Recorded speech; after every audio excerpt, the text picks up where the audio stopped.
partenariato, dell'organismo di partenariato e un comitato di gestione su argomenti importanti. Mi limito diciamo a 3 aspetti secondo me più significativi. Il primo è che è stato introdotto e approvato un nuovo sistema di premialità e di obiettivi, di premialità per obiettivi dei dipendenti dell'ente, tutti, dirigenti, quadri e funzionari. È un elemento che già in precedenza ovviamente era presente, ma non in maniera così puntuale, quindi con una definizione di obiettivi quantitativi, aziendali e qualitativi per ciascun dipendente dell'ente. E l'elemento di novità, uno degli elementi di novità principali rispetto al passato, che la definizione di questi obiettivi e la loro valutazione verrà supportata da un soggetto esterno. Quindi non ci sarà solo una commissione interna a valutare dirigenti, quadri e dipendenti, ma anche un organismo indipendente di valutazione che è già stato selezionato attraverso un bando da parte del sistema a metà anno, grosso modo. Quindi con questo diciamo si modernizza molto a nostro giudizio le modalità con cui verranno erogati i premi e con cui si potranno motivare tutti i dipendenti dell'ente, perché al di là dell'aspetto economico è proprio un sistema che prevede un monitoraggio continuo del perseguimento dell'obiettivo con la finalità dell'ente ovviamente di far raggiungere gli obiettivi. Quindi se volete la finalità è quella di pagare i premi al 100%, perché vuol dire che gli obiettivi sono raggiunti. Quindi non viene diciamo abbandonato nessuno per strada. Quindi questo dico che è significativo perché se volete è un tassello, non dico l'ultimo, forse uno degli ultimi tasselli della riorganizzazione dell'autorità di sistema. Ci tengo a dirlo perché Genova Savona, oltre a essere la più grande e importante autorità di sistema nazionale, è l'unica che di fatto ha attuato la norma. Siamo partiti con l'unificazione dei bilanci, abbiamo proseguito con una pianta organica approvata dal comitato di gestione e approvata dal Ministero, siamo andati ancora avanti con un regolamento per il reclutamento del personale per le progressioni interne adottato dal nostro Presidente e approvato dal Ministero, e adesso abbiamo questo nuovo sistema di premialità oltre a un nuovo funzionigramma dell'ente. Quindi diciamo in un anno si è compiuta l'unificazione. Segnalo che altre, senza fare noi, altre autorità di sistema hanno chiesto delle deroghe, siamo ancora a livello di bilanci modificati, tanto per dare un'idea. Questo elemento è particolarmente importante, rappresenta un investimento per il futuro, perché nel 2018 è previsto un piano di assunzioni per 35 nuovi dipendenti. Avremo anche dei pensionamenti, ovviamente, quindi non è che la pianta organica aumenterà di 35 persone, aumenterà di circa 20 persone, grosso modo il saldo sarà 15 pensionamenti e 35 nuove assunzioni.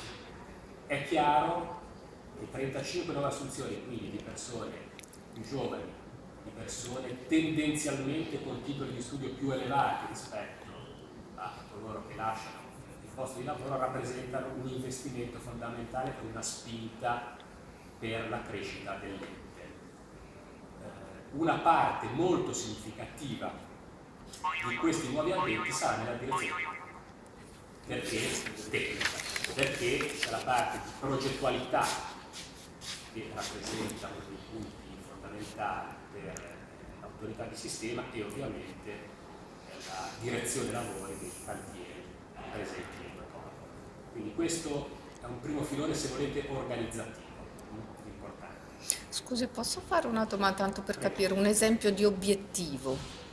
Ma per esempio chi si occupa di piano regolatore portuale, l'ufficio che si occupa di piano regolatore portuale, dal dirigente al quadro ai funzionari, naturalmente con degli obiettivi parcellizzati, si stabilisce per esempio che entro 6 mesi, 8 mesi deve essere redatta la relazione per poter presentare il piano in VAS, per esempio. e quindi si danno una serie di compiti che poi vengono suddivisi nelle strutture.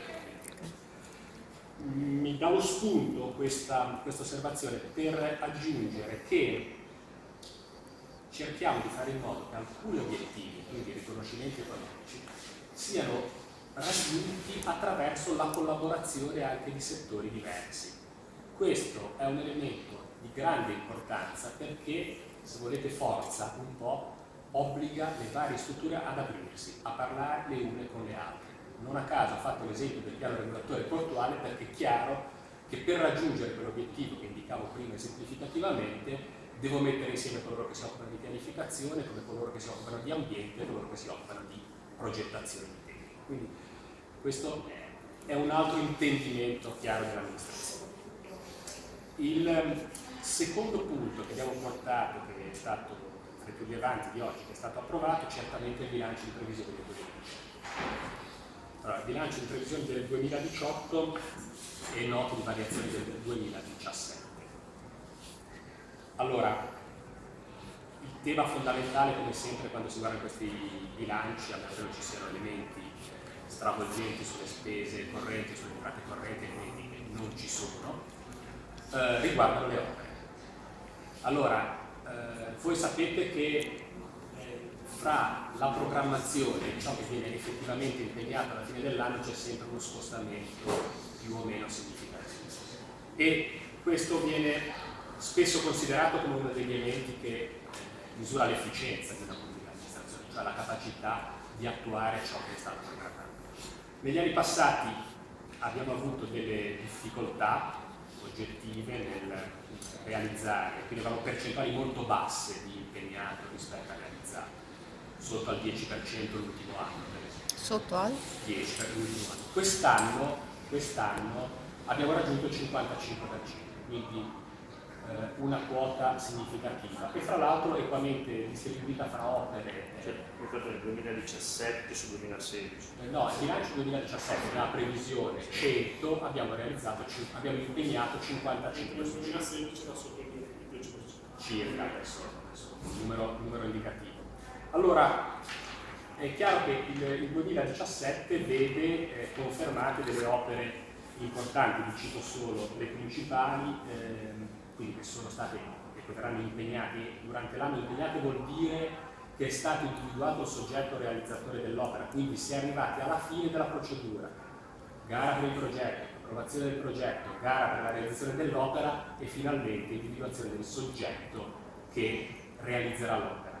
Parliamo di importanti interventi, fornitura di energia elettrica alle navi del porto di Voltri, quindi finalmente ha concluso il suo iter. Parliamo di viabilità in sovrappasso all'Aurelia per quanto riguarda Savona, così come nuova viabilità ai varchi legati alla piattaforma di Vado Ligure e del Ligno, oltre a una serie di altri interventi comunque significativi, quali ad esempio l'intervento sul parchi ferroviari di Voltri, un nuovo edificio, la rimozione di un vecchio edificio, la realizzazione di un nuovo edificio che permettono la realizzazione del famoso secondo binario di collegamento fra il parco interno e il parco esterno. Quindi gli impegnati di opere parliamo di una cifra che è oltre i 41 milioni di euro. Nel 2018, quindi il bilancio di previsione del 2018 prende le mosse da questa spinta del 2017 e prevede molto più, ambiziosamente, una programmazione che vale circa 90 milioni di euro. Quindi lo sforzo è decisamente più significativo. Quali sono le opere che vorremmo riuscire a impegnare nel 2019 come opere principali? C'è la nuova torre piloti, c'è il completamento del riempimento fra i ponti di Tronco e Canepa, sempre per quanto riguarda Genova, c'è un primo lotto di dragaggi particolarmente sentito e particolarmente ricordato.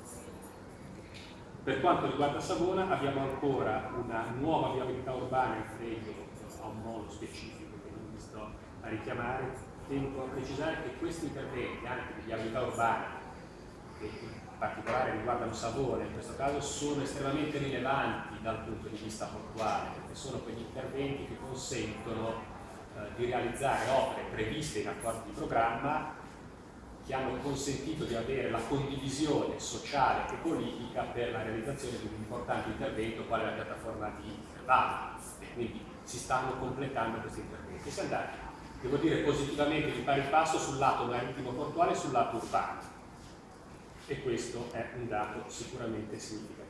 Poi abbiamo interventi sui polo petrolifero sempre di Savona per 8 milioni di euro, quindi interventi significativi, e abbiamo delle manutenzioni molto grosse, molto importanti, sempre su capannoni del porto di Savona, che devono essere rimessi all'uso commerciale, quindi 90 milioni di euro.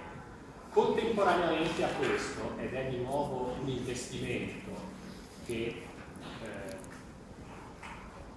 molto significativo, legato anche al rinnovo del personale che vi dicevo prima, noi abbiamo a bilancio qualcosa come 23 milioni per cosiddette immobilizzazioni materiali. Dentro a questa voce immobilizzazioni materiali stanno degli oneri di progettazione, e quindi cito i due principali: 14,7 mi sembra milioni di euro per la nuova diga del porto di Genova, quindi si prevede di andare in gara con la progettazione della nuova diga, quindi impegnare questi soldi, e 3 milioni di euro per integrare la progettazione della diga della piattaforma di Vado. Quindi opere infrastrutturali di protezione di grandissima rilevanza, rispetto alle quali intendiamo dare una spinta progettuale. Rispetto al progetto genovese, recentemente il Ministero dei Trasporti ha chiesto di avere appunto una sintesi di questo schema, di questo momento progettuale, di motivazione di questo progetto, per poter finanziare la prima fase, la fase dell'analisi tecnico-economica, lo studio tecnico-economico, che è il vecchio progetto preliminare della diga in questione. Quindi un importante riconoscimento a livello nazionale della strategicità di questa opera. Dico questo perché il fatto a volte di dover rinviare delle spese che avevamo previsto è perché si arriva al momento di dover andare in gara con una progettazione non ancora sufficientemente completa, e questo ovviamente ci ha suggerito questo investimento molto forte in progettazione e in personale tecnico. I 23 milioni non rientrano nei 90, però. No, sono a parte, sono un altro capitolo di bilancio. Quindi sulla parte, diciamo, dei 90, le cose che ci ha citato, nuova torre piloti, non è più progettazione, sono è esecuzione. C'è una parte dei 23 milioni, c'è una parte ancora di approfondimento progettuale necessario che stiamo facendo sulla torre piloti, che è prevista anche per pro quota dentro i 23 milioni. Questo per spiegare a volte, ma non come giustificazione, però credo come versione realistica dei fatti, quando uno legge quello che era stato programmato e quello che viene realizzato. Allora, con le norme del codice degli appalti che cambiano in continuazione, ci sono dei vincoli sempre più rigidi, per cui oggi tenete presente che fare delle gare per avere una progettazione esecutiva, è importante, quello che dicevo prima, prende una tempistica che molto ottimisticamente vale 150 giorni, più normalmente 180 giorni se non ci sono ricorsi. La stessa cosa per l'esecuzione delle opere, la gara di esecuzione delle opere. Quindi a volte questi tempi, che giustamente vengono così genericamente imputati alla pubblica amministrazione, dipendono da delle norme, non tanto da chi le deve mettere in atto. E questo credo che sia una chiave di lettura che deve essere sempre tenuta presente. Un'altra chiave di lettura dei numeri è che quando io arrivo a fine anno e vedo ciò che è stato realizzato, ciò che è stato impegnato, ciò che non è stato impegnato, devo andare a vedere che cosa ci sta nel non impegnato.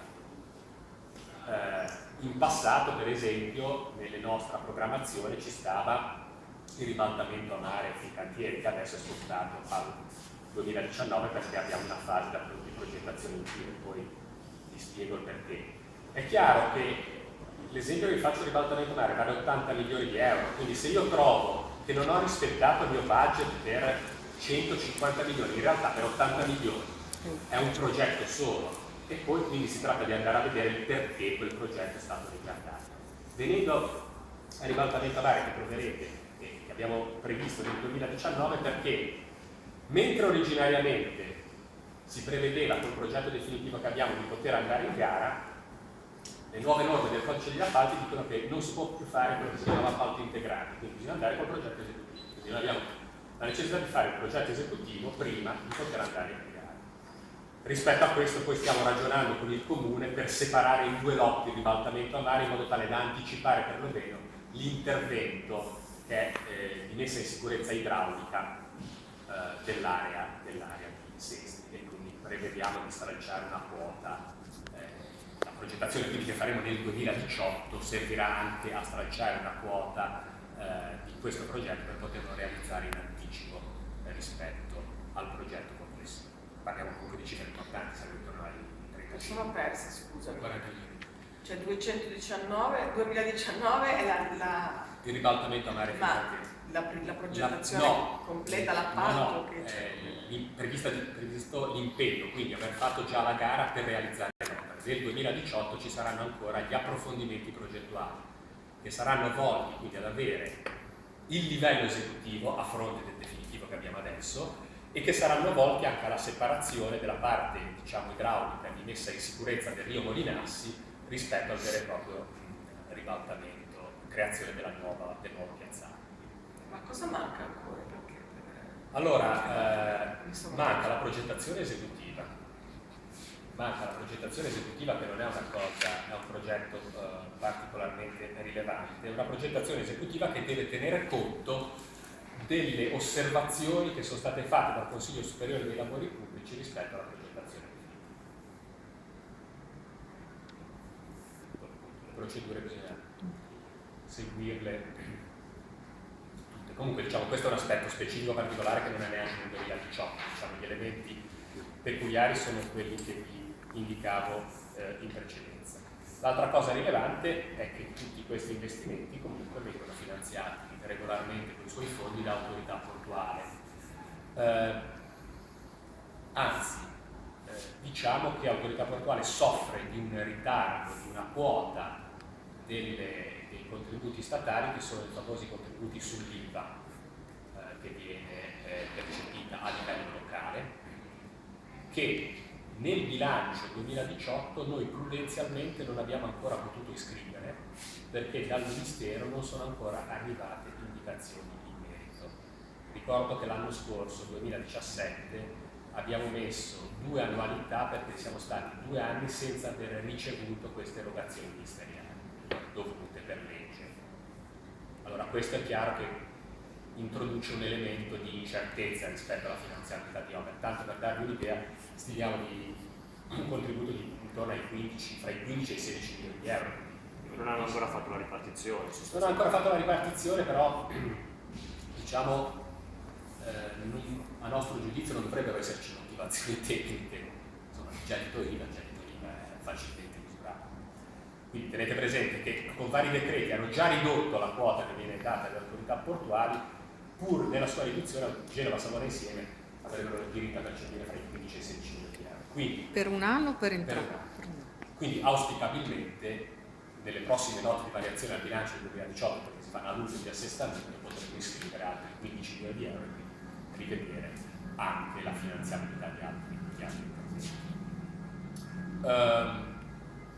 Terzo argomento, a mio giudizio, di rilievo andato oggi è l'ultimo passaggio in tavolo di partenariato e comitato di gestione rispetto alla procedura di privatizzazione del servizio dei bacini di carico. Quindi qualcuno di voi forse ricorderà, noi facemmo un comitato il 3 di agosto, in quella sede Confindustria, pur esprimendo genericamente, diciamo, ovviamente il proprio consenso all'operazione, aveva preannunciato qualche osservazione. Le osservazioni in effetti nel mese di ottobre di quest'anno sono arrivate, quindi oggi andando in comitato abbiamo disposto ad alcune loro osservazioni tecniche, in particolare riguardo la dimensione delle aree che saranno date in concessione, riguardo il fatto che si trattasse di una concessione di servizi piuttosto che una concessione di beni, diciamo aspetti comunque prettamente tecnici ai quali è stata data risposta, e quindi con il voto favorevole del comitato di gestione e il parere favorevole dell'organismo di partenariato, noi edifici procederanno a redigere il bando di gara, a completare il bando di gara capitolato per la pubblicazione che auspichiamo di realizzare e di fare entro fine anno. Quindi un'annosa questione della privatizzazione del servizio dei bacini di carenaggio che si dovrebbe completare quest'anno. Devo dire che privatizzazione di tutti i bacini, i bacini di carenaggio, con la precisazione che ci sono degli obblighi di servizio pubblico rispetto al quale abbiamo già avuto nello schema che noi abbiamo ipotizzato, abbiamo già avuto un'interlocuzione con l'autorità per la concorrenza che ha condiviso la nostra impostazione. L'impostazione aggiornata con la delibera di oggi prevede bacino 4 e 5 dedicati al segmento navi mercantili, grandi navi, bacini 1, 2 e 3 dedicati al segmento dei grandi yacht e grandi yacht. Quindi alternativamente dovrà essere previsto che almeno, così dice il regolamento che abbiamo approvato, almeno uno dei bacini dedicati alle grandi navi, quindi uno fra il 4 e il 5, e almeno uno tra i bacini dedicati ai grandi yacht, 1, 2 e 3, dovrà essere sempre lasciato al pubblico servizio e quindi non potrà essere occupato per lunghi periodi da un singolo soggetto per realizzare le sue attività cantieristiche. Gli altri bacini potranno essere, procedure ovviamente trasparenti e pubbliche, date, assegnate a singoli operatori per un periodo massimo di 5 anni. Quindi non vanno tutti e 5, 2 li tenete comunque. C'è l'obbligo comunque di mantenere il servizio pubblico. Però mantenere il servizio pubblico vuol dire che li date comunque a un... Allora, il soggetto gestore sarà un soggetto separato che gestisce tutti e 5 i bacini. Quel soggetto dovrà assicurare sia la prestazione del servizio pubblico dei bacini, sia gestire eventualmente con la privatizzazione, con l'uso esclusivo, con l'uso esclusivo di restanti bacini. Però 2 sempre al servizio pubblico. Però, scusami, che non mi ricordo più come funzionava, cioè nel senso voi privatizzate la società, quindi...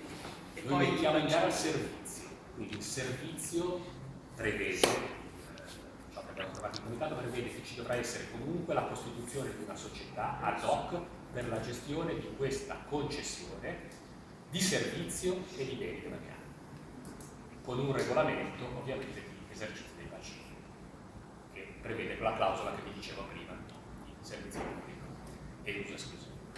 Quindi ci sarà un ente bacini bis, mettiamo, privato sì, che si prende il servizio e poi però sui singoli bacini invece...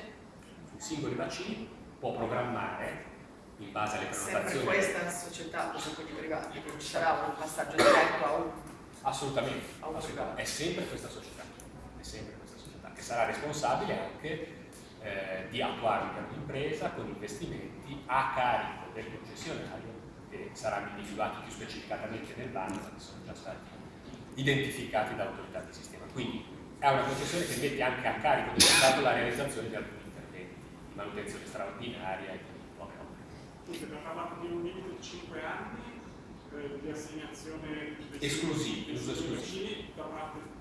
Cioè la società potrebbe affidare a un cantiere di riparazione che ha una serie di commesse importanti in sequenza l'esclusivo uso di un bacino, ma per un massimo di 5 anni, naturalmente a fronte di un piano di utilizzo coerente del bacino. Mentre la concessione della società invece... La concessione della società è stimata in base al piano di impresa che abbiamo, per legge noi abbiamo dovuto redigere, è 25 anni.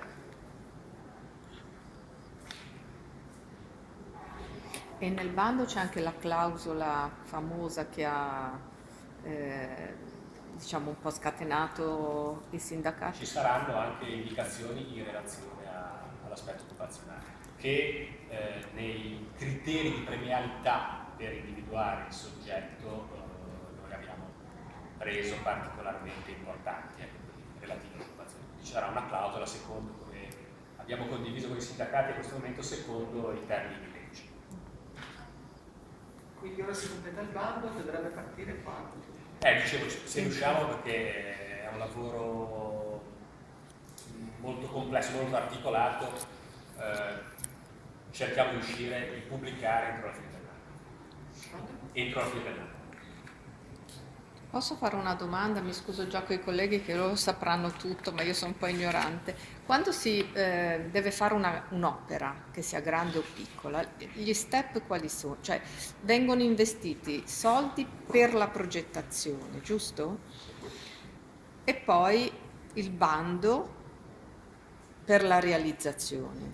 Allora, dipende. Se, a parte l'inserimento ovviamente nella programmazione, negli atti programmatori del debito, quindi piano operativo triennale, per prima cosa, e poi riscontro bilancistico, possiamo avere il caso in cui siano gli uffici interni che fanno la progettazione, quindi c'è una fase di progettazione interna, ripeto, che oggi deve andare fino a livello esecutivo, dopodiché procedura di gara per realizzare quell'opera.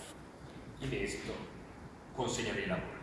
Oppure gli uffici tecnici redigono un capitolato, quindi dicono quali sono i requisiti che deve avere quell'opera, quindi si fa una gara per la progettazione esecutiva. Una volta appunto la progettazione esecutiva approvata dall'ente, si mette in gara quel progetto per l'esecuzione.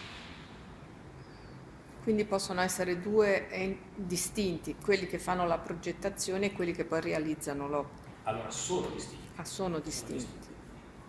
Sono distinti. È quello che dicevo prima, mentre un tempo era previsto l'appalto integrato, quindi potevo dare a un unico soggetto La progettazione esecutiva, mentre il definitivo doveva mettere in gara. E la realizzazione oggi, questo, se non in casi rarissimi specifici, non è più consentito. Quindi c'è il mercato, diciamo così, delle progettazioni e c'è il mercato della realizzazione. che non devono coincidere. Non coincide. Scusate, perché non sono cose che conosco bene. Sulla progettazione, una cosa che non ho capito, sulla messa in sicurezza idraulica del ribaltamento, ha detto che la scorporerete. E questa potrà essere fatta nel 2018 già o solo la progettazione? Adesso ci stiamo lavorando per consentire al comune che si è reso disponibile di fare la stazione appaltante di questa messa in sicurezza, quindi non sarà autorità portuale ma sarà il comune con trasferimento di risorse. Questo ovviamente ha una logica perché questo lotto di interventi ricade prevalentemente in aree urbane e non in aree demaniali, quindi anche i rapporti con i soggetti interferiti, il comune ha gli strumenti per poterli gestire a differenza di autorità di sistema. Una invece sul bilancio, avete apposto una somma per se ci saranno i piani del lavoro, non mi ricordo quale sia la dicitura esatta, i piani del lavoro previsti dal correttivo porto? Cioè ad oggi diciamo il progetto del governo prevede che sia l'autorità portuale a finanziare gli interventi per il lavoro e quindi se passa così le chiedo se avete apposto una somma. No, in questo momento trattandosi di un correttivo ancora in discussione, con mille incertezze, non è appostato nulla di specifico per finanziare questo progetto. Comunque eventualmente si potrà poi. Certo, con le note di variazione si può sicuramente sì. Quindi quelli eventuali 15 milioni che arrivassero? No, sapete che diciamo, la struttura di politiche del lavoro, diciamo, politiche attive del lavoro, chiamiamole così, demandate all'autorità di sistema attingono, e mi pare che nel correttivo non ci siano modifiche in questo senso, attingono al 15%, una somma massima pari al 15% delle tasse sulle merci sbarcate e imbarcate. Quindi il plafond dovrebbe essere eventualmente, se verrà confermato, sempre quello, a cui attinge. Però ripeto, ad oggi non c'è nessuna previsione di spesa. Invece tornando alla parte impegni, il fatto che avete individuato il soggetto realizzatore per la fornitura elettrica alle navi e rompri, vuol dire che comincia a lavorare? Vuol dire che c'è la consegna dei lavori, sì, che entro la fine dell'anno inizierà il lavoro. Entro fine anno? Sì, c'era la consegna dei lavori, adesso poi quando loro iniziano, ci sono anche lì una serie di procedure amministrative, però iniziano i lavori, diciamo. Questo mi chiedo una cosa, perché l'ha fatto Livorno ormai un paio di anni fa e non hanno attaccato una nave perché nessuna nave è predisposta. Voi che previsioni di utilizzo c'è di questo? Allora, sul discorso delle previsioni di utilizzo è legato a un tema rilevante in effetti, perché le tecnologie si evolvono in continuazione, quindi a volte i tempi di approvazione e di realizzazione delle opere non sono coerenti. No, qui c'è un tema, a volte ci hanno sollevato comunque un tema di costo di questo tipo di servizio, cioè acquisire energia da terra risulta essere costoso. Allora poi ci sono due possibilità, abbiamo discusso proprio su questo argomento in organismo di partenariato: o diventa una questione che è un vincolo per motivi ambientali, o più facilmente potrebbe diventare, qualora ci fosse questo problema, un sistema incentivato, per cui il fatto di utilizzare questo sistema verde, come avviene in tanti altre situazioni, potrebbe essere un eco bonus, diciamo, esattamente.